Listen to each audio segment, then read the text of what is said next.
As a man, you must become masculine.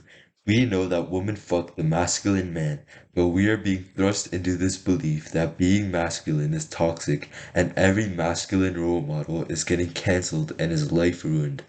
Even though all these guys want to do is raise men up to become more strong and masculine, these actions are being heavily punished in the West. This is why the modern day feminization of men is leading to the highest rate of male suicide. They literally tell you advice that makes you want to kill yourself. And to fight this, you need to become strong and masculine. Here are the 7 pillars of masculinity you need to follow to become more masculine. Number 1, fight. Look at the most masculine men you know, like Andrew Tate or Hamza. They're both fighters. Think about the most masculine men at your school. They're probably the ones playing football or some contact sport.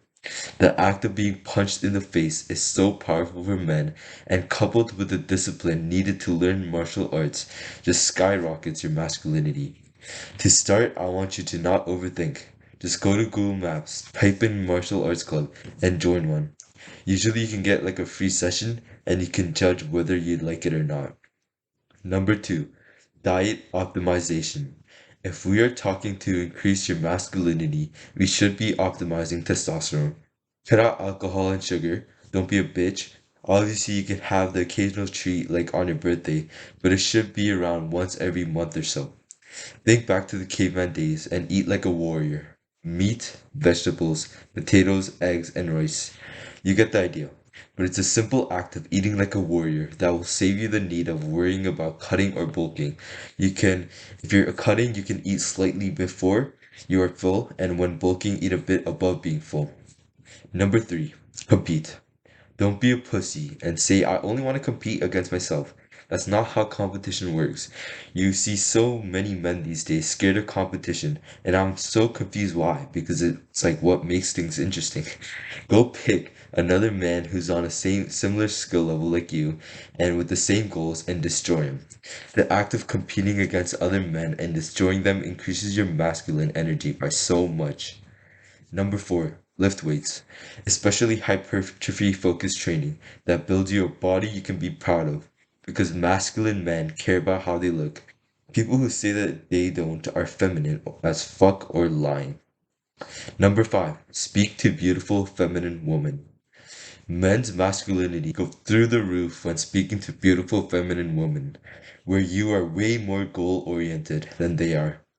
I know you want to hear some like alpha male type shit like fuck women, but it's so important to have feminine women around you that so you can penetrate the world like you are supposed to. Number 6, semen retention. Semen has the ability to create life. It is life force basically. So if you're like coming everywhere and expelling that constantly, you're just wasting that potential energy. Number 7, posture. Stand up straight with your shoulders back. You think that this will only change your body language. However, how your posture is how you actually see yourself in like the social ranking. So if you're just like always standing with like shit posture, then you just see yourself in like the bottom tier of the social hierarchy. And when you're always with like good posture, you always see yourself in like the top tier, and other people also perceive you as you perceive yourself. And just stand with good posture, it's also known to increase happiness, serotonin, dopamine, and even testosterone. And so just do those 7 things that I mentioned and you will become more masculine. Just don't be a fucking bitch.